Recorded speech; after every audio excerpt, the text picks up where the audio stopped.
ইংল্যান্ডের স্বাস্থ্য বিভাগ থেকে যারা নরোভাইরাসে আক্রান্ত তাদেরকে অন্তত ৪৮ ঘন্টা ঘরে থাকার পরামর্শ দিচ্ছে। শুক্রবারের এক খবরে বলা হয়েছে, গত কয়েক সপ্তাহে বিশেষ করে ডিসেম্বরের ৮ তারিখের পর থেকে এ রোগে মানে নরোভাইরাসে আক্রান্ত রোগীর সংখ্যা ব্যাপক হারে বেড়ে গিয়েছে। নরোভাইরাস হচ্ছে এটি একটি শীতকালীন রোগ, যেটির ক্ষেত্রে লক্ষণ হিসাবে বলা হয়েছে পেটের অসুখ, ডায়রিয়া এবং সাথে বমির লক্ষণ থাকবে। তবে এই রোগে যারা আক্রান্ত হন তাদেরকে প্রচুর পরিমাণে পানি এবং রেস্ট করার মানে বিশ্রাম নেওয়ার পরামর্শ দেওয়া হয়েছে। স্বাস্থ্য বিভাগের একজন মুখপাত্র জানিয়েছেন, এই রোগে আক্রান্ত হওয়ার কারণে ইংল্যান্ডের হাসপাতালগুলোতে রোগীর সংখ্যা অধিক বৃদ্ধি পেয়েছে। বিশেষ করে ডায়রিয়া এবং ভমিটিংয়ের লক্ষণ বেশি দেখা দিচ্ছে।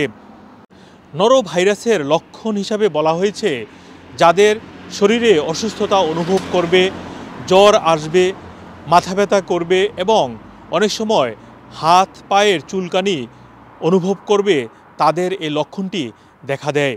তবে এই রোগটি হওয়ার পর 2 দিনের মধ্যেই বমি এবং পেটের অসুস্থতা তৈরি হবে, মানে ডায়রিয়া দেখা দিবে। এ সমস্ত লোকদেরকে ঘরে থাকার জন্য অন্তত 2 দিন পরামর্শ দিয়েছে NHS। তারা বলছে এ রোগটি অনেকটি ভাইরাসের মতো ছড়িয়ে পড়ছে। এছাড়াও খবরে আরও বলা হয়েছে, এ রোগের কারণে যারা অসুস্থ হবেন তাদেরকে স্কুলে এবং কাজে না ফেরারও পরামর্শ দেওয়া হয়েছে। আরও একটি খবরে বলা হয়েছে, এ রোগে যারা আক্রান্ত হবেন, বিশেষ করে শিশু যাদের বয়স 1 বছরের নিচে অথবা 5 বছরের নিচে, তাদের ক্ষেত্রে বেশি পরিমাণে যত্ন নিতে হবে। বিশেষ করে কোনো ধরনের পানির শূন্যতা দেখা দিলে তাদেরকে হাসপাতালে নিয়ে যাওয়ারও পরামর্শ দেওয়া হয়েছে। পাশাপাশি 111-এ কল করে জরুরি পরামর্শ নেওয়ারও কথা বলছে। এছাড়াও যারা এ রোগে আক্রান্ত হবেন, অন্তত বেশি খারাপ অবস্থা না হলে তাদেরকে হাসপাতালে না যাওয়ারও পরামর্শ দিয়েছে। এদিকে স্বাস্থ্য বিভাগ থেকে আরও বলা হয়েছে, যারা এ রোগে আক্রান্ত হচ্ছেন তাদেরকে বেশি পরিমাণে পানি গ্রহণ এবং বাসায় বিশ্রাম নেওয়ার কথা জানিয়েছে।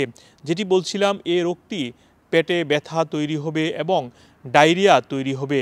পাশাপাশি প্রচণ্ড মাথা ব্যথারও লক্ষণ দেখা দিতে পারে এই নরোভাইরাসের কারণে। এবং যেহেতু এই রোগের গ্রাফ খুবই হাই, বেড়ে যাওয়ার কারণে স্বাস্থ্য বিভাগ থেকে শুক্রবার এমন একটি পরামর্শ দিয়েছে, যারা আক্রান্ত হবেন এই নরোভাইরাসে তাদেরকে অন্তত ৪৮ ঘন্টা ঘরে অবস্থান করতে। মোহাম্মদ আব্দুল হান্নান, 2A নিউজ, যুক্তরাজ্য।